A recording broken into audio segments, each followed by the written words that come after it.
Hello दोस्तों, नमस्ते, राम राम। मैं हूं अमित चौधरी। स्वागत है आपका अपने YouTube channel Amit sir GK में। तो आज हम जियोग्राफी का फोर्थ चैप्टर कर रहे हैं, जिसमें कृषि की बात होगी, जिसमें हम जानेंगे कृषि को किस किस देशों में, बाहर विदेशों में किस नाम से जानी जाती है, या किस नाम से पुकारा जाता है किसी कृषि को, या भारत में किस नाम से जाना जाता है। ठीक है, कृषि के प्रकारों के बारे में जानेंगे। निर्वाह कृषि क्या होती है, वाणिज्यिक कृषि क्या होती है, कौन सी फसल कहाँ पर सबसे मोस्ट इंपोर्टेंट किस क्षेत्र में उगाई जाती है, ये सारी चीजें आज हम अपने इस चैप्टर में जानेंगे। मिला के मेरा मेन मकसद ये है कि बच्चे को जीके के पोर्शन को अच्छे से अच्छे समझ में आए वो। ठीक है, और थोड़ा घुमाऊ फिराऊ नहीं, मतलब कि जैसे पढ़ाते हैं ना ल्यूसेंट में, वन लाइनर करके चले गए, या आपको दे दिया कि ये 25 क्वेश्चन याद करके लाने ल्यूसेंट के या किसी बुक के, या आपका कल या सैटरडे संडे में टेस्ट होगा तो उसको उसी को ही दे देते हैं। ठीक है, बच्चे राजी हो जावा कि भाई मेरे तो सबसे तगड़े नंबर मेरे आ रहे हैं। ठीक है, वह पता ना कि वाई वन लाइनर क्वेश्चन में थे, अगर वहां से दो तीन अलग से क्वेश्चन वाई टॉपिक पर पूछ लिए तो तू एक पर एक भी नहीं जवाब देगा। ठीक है, ये चीजें गौर करने वाली चीजें, जो कि गौर नहीं करते वो सभी डुलाते हैं आपको। ठीक है, 6 महीने, फिर 6 महीने का फिर कोर्स निकालते हैं। ठीक है, ये सारी चीजें मैंने खुद आंखों देखी देख रखी हैं। ठीक है मेरे भाई, तो मेरा मेन मकसद ये है कि मैं तो सिर्फ जो भी पढ़ाऊंगा फुल बेसिक तरीके से पढ़ाऊंगा और सब कुछ फ्री पढ़ाऊंगा। जैसे कि मैंने डेमो में भी बताया कि पेपरों में ऐसे क्वेश्चन पूछे जाएंगे मेरे भैया। ठीक है, मैंने बताया है। फिर उसके बाद सेट शुरू कर दिए सैटरडे संडे आपके लिए। ठीक है, मोस्ट इंपोर्टेंट चीजें, सारी चीजें आपके लिए लेकर आ रहा हूँ। जीके में आप बिल्कुल भी कहीं भी कैसे भी मार नहीं खाओगे।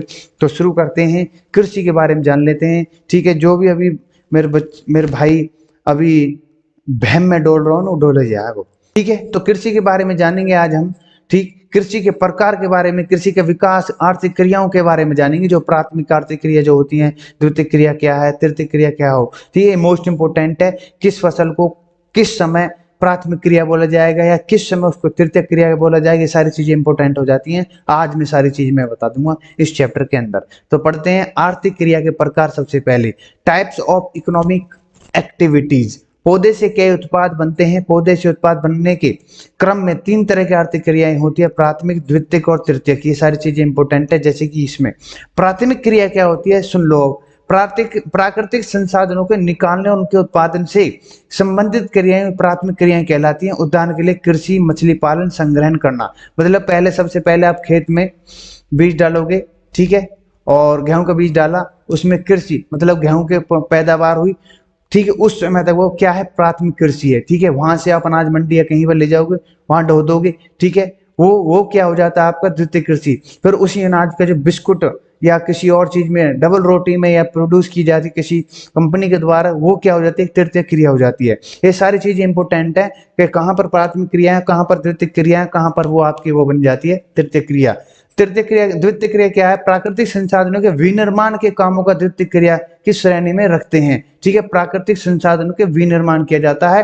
ठीक है, जो प्राकृतिक जैसे कृषि, मछली पालन करना, इनका विनिर्माण करते हैं। ठीक है, और उद्यान के जैसे इस्पात उद्योग होगा, बेकरी, कपड़े की बुनाई, ये सारी चीजें आपकी द्वितीय क्रियाएं होती हैं। मैंने मोस्टली इंपोर्टेंस दे दिया उदाहरण आपको गेहूं का। तृतीय क्रिया क्या है, प्राथमिक और द्वितीय क्रियाओं को सहारा देने वाले कामों को तृतीय क्रिया की श्रेणी में रखा जाता है। उदाहरण जैसे बैंकिंग, ट्रांसपोर्ट, या फाइनेंस आदि स्थिति तृतीय क्रिया के अंदर आती है। ठीक है, किसी भी कंपनी के द्वारा एक बिस्कुट को प्रोड्यूस करना, वो तृतीय क्रिया हो जाती है। ठीक है, अब नेक्स्ट पढ़ते हैं। कृषि के आर्थिक महत्व का अंदाजा 2 बातों से लगाया जा सकता है। देखो, दुनिया की आबादी का 50% कृषि कार्य में लगा पड़े हैं, और भारत 2/3 ये 2/3 है लोग आजीविका के लिए खेती पर निर्भर है आज के समय में। ठीक है, ये मोस्ट इंपोर्टेंट आपको दिख भी रही होगी, इसमें झूम करके दे देता हूँ, बता देता हूँ मेरे भाइयों को। क्योंकि भाई कृषि प्रधान देश अपना, तो ये बताएंगे ना तो किसे बताएंगे फिर, हम आप नहीं बताएंगे तो। ये हमारा भारत देख लो, पूरा का पूरा कृषि है। ठीक है, कुछ कुछ अफ्रीका महाद्वीप में भी है, ये आपका यूरोप में भी है, ये आपके यहाँ पर नॉर्थ अमेरिका में भी है। ठीक है, ये ऑस्ट्रेलिया को कुछ हिस्सा भी है। ठीक है, ये सारी चीजें आप इम्पोर्टेंट हो जाती है, देख लेना आप। ये थोड़ा सा यहाँ भी साउथ अमेरिका। ठीक है, अपना भारत तो कृषि प्रधान देश है। ठीक है, इसलिए हम गर्व है हमें, क्या दिक्कत है। नेक्स्ट चलते हैं, कृषिगत भूमि क्या चीज होती है। कृषिगत भूमि, जिस जमीन पर फसल उगाई जाती है, कोई भी जमीन, कोई भी खेत है, उस पर फसल उगाई, उसे कृषिगत भूमि कहते हैं। खेती के अनुकूल स्थलाकृति और जलवायु को महत्वपूर्ण कारक होते हैं। ठीक है, किस प्रकार की भूमि है, वहां पर किस प्रकार की मिट्टी है, किस प्रकार का वातावरण जलवायु होती है और किस प्रकार को सूट करेगी फसल वहां की। ठीक है, किस प्रकार की पैदावार दे देगी फसल के रूप में हमें, ये धरती है, ये मिट्टी। ठीक है, इस चीज की बोल रहा है कृषिगत भूमि को। कृषि तंत्र क्या है? कृषि एक तरह का तंत्र है जिसमें कई निवेश और प्रक्रियाएं शामिल होती है। मशीन, बीज, खाद आदि कृषि में निवेश होते हैं। जुताई, सिंचाई, कटाई आदि प्रक्रियाएं और फसल उत्पाद होते हैं। जो बेचारे जो मेरी तरह किसान वर्ग के या गांव से है, सारी चीजें हैं वो अच्छी तरीके से, मोस्टली बच्चे किसान गांव से होते हैं। ठीक है, किसानों के बच्चे भी होते हैं। ठीक है मेरे भाई, तो उन सभी को पता होगा प्रॉपर तरीके से कृषि कैसे होती है। भाई मेरा दवाई लगा रहा है, ठीक है, ये बेचारा हल लेके चल रहा है। ठीक है, कृषि के प्रकारों को जान लेते हैं। कृषि के प्रकार कौन कौन से होते हैं, ये मोस्ट इंपोर्टेंट है, पूछा गया है कि कृषि के प्रकार कौन कौन से। निर्वाह कृषि और व्यावसायिक कृषि। ठीक है, दो प्रकार के होते हैं। सबसे पहले पढ़ते हैं निर्वाह कृषि। जब परिवार का पेट पालने भर के उद्देश्य से खेती की जाती है तो उसे निर्वाह कृषि कहा जाता है। मतलब कि अपने परिवार के लिए सीमित। ठीक है, कि फसल उगाई और अपने परिवार में खर्च कर ली, ये तो होती है निर्वाह कृषि। अपना पाल पोषण किया, बात खत्म। इस तरह की खेती में साधन, टेक्नोलॉजी और घर के सदस्यों के श्रम का इस्तेमाल होता है और खेती की जमीन छोटी होती है। ठीक है, और पैदावार भी कम होती है। निर्वाह कृषि के दो वर्गों में बांटा जाता है। निर्वाह कृषि को भी, एक तो गहन कृषि होती है और एक आदिम कृषि होती है। ठीक है, आदिम निर्वाह कृषि। गहन कृषि के मतलब है इस तरह की खेती में जमीन का आकार छोटा होता है, मतलब छोटी जमीनें होती हैं। साधन, औजार, अधिक श्रम का इस्तेमाल होता है। जिन स्थानों पर जमीन उपजाऊ होती है, जहां साल के अधिकतर दिनों में अच्छी धूप मिलती है, जैसे मैदानी इलाके, इस तरह की खेती के लिए सही होते हैं। सही जलवायु होने पर किसान एक वर्ष से एक से अधिक फसल उगा लेता है। इस तरह की खेती की मुख्य फसल धान है। इसके अलावा जैसे गेहूं है, मक्का है, दाल है, तिलहन है, तो ये फसलें उगाई जाती हैं। दक्षिण पूर्व में, पूर्व एशिया के मानसून वाले इलाकों में गहन निर्वाह कृषि की जाती है। अब आदिम निर्वाह कृषि क्या होती है? इस तरह की कृषि के उदाहरण है जैसे स्थानांतरित कृषि, चलवासी पशु पालन कृषि, ये मैंने आपको पीछे भी डिस्कस किया है। ठीक है, स्थानांतरित कृषि का मतलब है कि भारत में झूम कृषि खेती, जो झूमिंग बोली बताई थी मैंने, एक स्थान से दूसरे स्थान चले जाते हैं। ठीक है, इस तरह की खेती में जमीन एक छोटे टुकड़े को, वहां के पेड़ों को काट कर जलाकर साफ कर दिया जाता है। उसके बाद मिट्टी में राख को मिला दिया जाता है और बीज छिड़क दिए जाते हैं। एक दो वर्ष बाद उस जमीन को परती छोड़ दी जाती है और किसी नई जमीन को साफ किया जाता है। इंपॉर्टेंट है। इस तरह की खेती अमेजन, उष्ण कटिबंधीय अफ्रीका, दक्षिण पूर्वी एशिया, पूर्वोत्तर भारत के जंगलों में की जाती है। ये सारी चीजें मैंने आपको पहले चैप्टर में बता दी है। चलवासी पशुचारण क्या है? इस तरह की कृषि में लगे हुए लोग मवेशी, भेड़, बकरियां, ऊंट पालते हैं। नए चारवाहों की तलाश में ये गडरिये जगह जगह घूमते रहते हैं। ठीक है, इस तरह पशुचारण करने वाले लोग सहारा, मध्य एशिया, भारत के कुछ भागों में शुष्क और अर्ध शुष्क क्षेत्रों में रहते हैं। जैसे चलवासी पशुचारक अपने ऊंट के साथ जा रहे हैं, दिख रहे हैं ना आपको, ये देख लो। ठीक है, व्यवसायिक कृषि क्या होती है? जब फसल के बेचने के उद्देश्य से खेती की जाती है, मतलब व्यवसाय किया जाता है। वाणिज्यिक कृषि होती है एक प्रकार से, वाणिज्यिक व्यवसायिक कृषि कहते हैं। इस तरह की खेती में जमीन के विशाल हिस्सों पर खेती की जाती है और बड़ी पूंजी में लगती है। इसमें मानव श्रम पर कम जोर दिया जाता है और भारी मशीनों का इस्तेमाल किया हो जाता है। व्यवसायिक कृषि में अनाज की खेती, मिश्रित कृषि, बागानों पर शामिल की जाती है। ठीक है, इंपॉर्टेंट है। व्यवसायिक कृषि के मुख्य क्षेत्र हैं उत्तरी अमेरिका, बड़े बड़े देशों में बड़ी बड़ी जमीन, उनके एक एक के 5 जन कितने कितने हजार बीघा जमीन है। ठीक है, और ये चीज अभी बताऊंगा। यूरोप है, अमेरिका है, एशिया के शीतोष्ण घास स्थल वाले क्षेत्र हैं। इन इलाकों में कड़ाके की सर्दी के कारण साल में एक ही फसल उगाना संभव हो पाता है। बागानों में चाय, कॉफी, गन्ना, काजू, रबड़, केला, कपास की खेती होती है। बागानों के उत्पाद की प्रोसेसिंग बागान में या फिर नजदीक फैक्ट्री में होता है और बागानों के लिए एक अच्छे ट्रांसपोर्ट नेटवर्क की जरूरत होती है। ठीक है, मलेशिया में रबड़, ब्राजील में कॉफी, भारत तथा श्रीलंका में चाय उगाई जाती है। पूछ लेगा इन क्वेश्चन में। ठीक है, मलेशिया में तो रबड़ होगी, ब्राजील में कॉफी होगी, भारत और आपकी श्रीलंका में चाय उगाई जाती है। आपको पता है इनके बारे में। तो अब जैसे कि चावल की बात करूं, उष्ण कटिबंध के लोग, अब जिसमें ये नहीं पता ना जैसे उष्ण क्षेत्र कौन सा है, किस अक्षांश रेखा के बीच में उष्ण कटिबंधीय क्षेत्र रहते हैं, ये चाहे सारी चीजें मैंने आपको बता रखी फर्स्ट 6 क्लास में। ठीक है मेरे भाई, देख लो, समझ लो, सारी चीजों को समझ जाओगे तो जो जो वर्ड मैं बोलता चल रहा हूँ आपको प्रॉपर तरीके से समझ में आ जाएगा। ठीक है भाई, तो उष्ण और उष्ण कटिबंधीय के लोगों का मुख्य आहार चावल है। चावल की खेती के लिए उच्च तापमान, नमी, अधिक वर्षा जरूरत होती है। चावल की खेती के लिए चिकनी मिट्टी सबसे अच्छी होती है क्योंकि ये पानी अधिक देर तक रुकता है। चावल का सबसे बड़ा उत्पादक चीन है, ये इम्पोर्टेंट है चावल का। चावल के अन्य मुख्य उत्पादक भारत है, जापान, श्रीलंका, मिस्र है। ठीक है, चावल की कृषि लगाई जा रही है, यहाँ पर प्योद को बोया जा रहा है चावल की को। ठीक है, जो चावल धान है, जो धान की खेती। गेहूं को पढ़ लेते हैं। गेहूं की खेती के माध्यम से तापमान और वर्षा की जरूरत होती है। गेहूं की कटाई के समय तेज धूप की जरूरत होती है और गेहूं की खेती के लिए अच्छे ड्रेन वाली दोमट मिट्टी अच्छी मानी जाती है। दोमट मिट्टी इंपोर्टेंट है। गेहूं के मुख्य उत्पादक संयुक्त राज्य अमेरिका, यूएसए, कनाडा है, अर्जेंटीना, रूस, यूक्रेन, ऑस्ट्रेलिया और भारत भी है। हर चीज में भारत मिलेगा। देखो देख लो ये हो रहा है। मिलेट क्या है ये पढ़ लेना। मिलेट मतलब मोटा अनाज है, वही जो बाजरा वाजरा होते हैं ना, ये सारी चीजें कहाँ पर मिलती हैं आपको पता भी होगी। ठीक है, मक्का पढ़ लेना, कपास पढ़ लेना। कपास को पढ़ लेते हैं। कपास की खेती के लिए उच्च तापमान, हल्की वर्षा और खिली धूप की जरूरत होती है।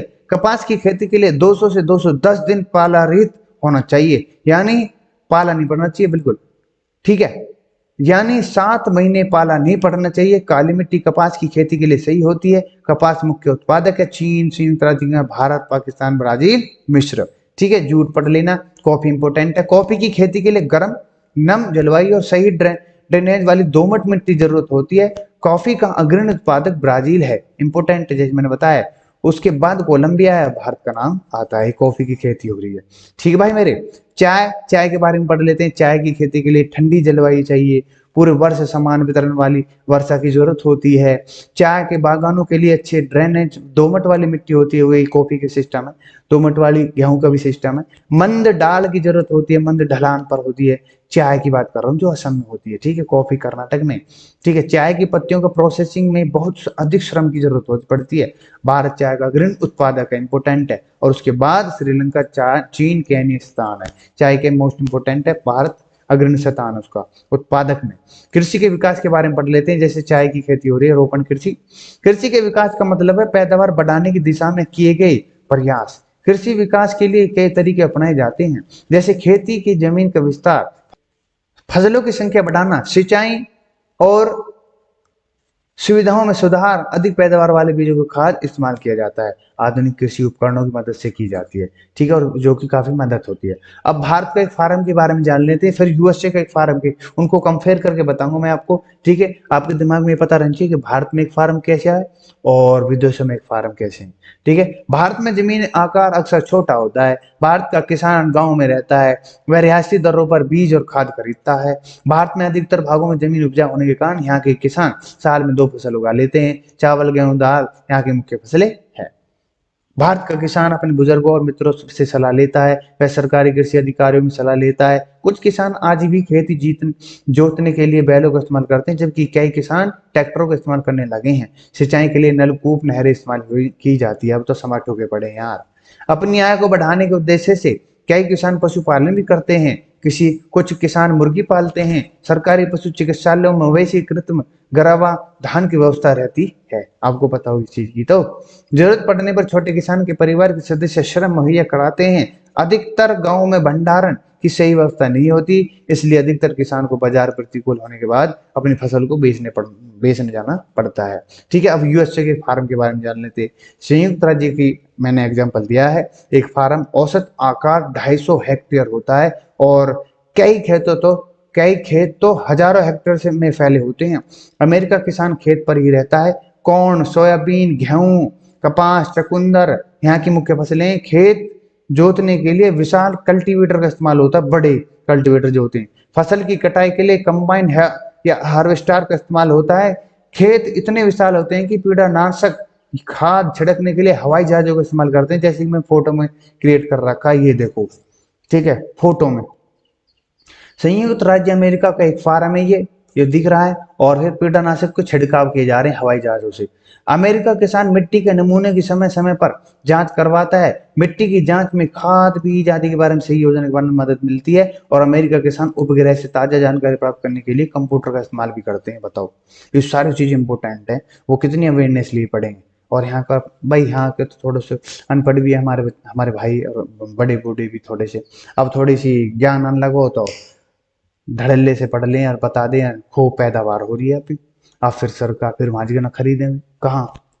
पता ही होगी तुम्हें। अमेरिका में भंडारण की विकसित सुविधाएं और जहां अनाज के लिए बड़े बड़े सालों कोठियां बनाई गई हैं। फल सब्जियों कोल्ड स्टोरेज उन्नत के समय मिलते हैं। कोल्ड जो होते हैं ना, कोल्ड कोल्ड जो करके ऐसा है।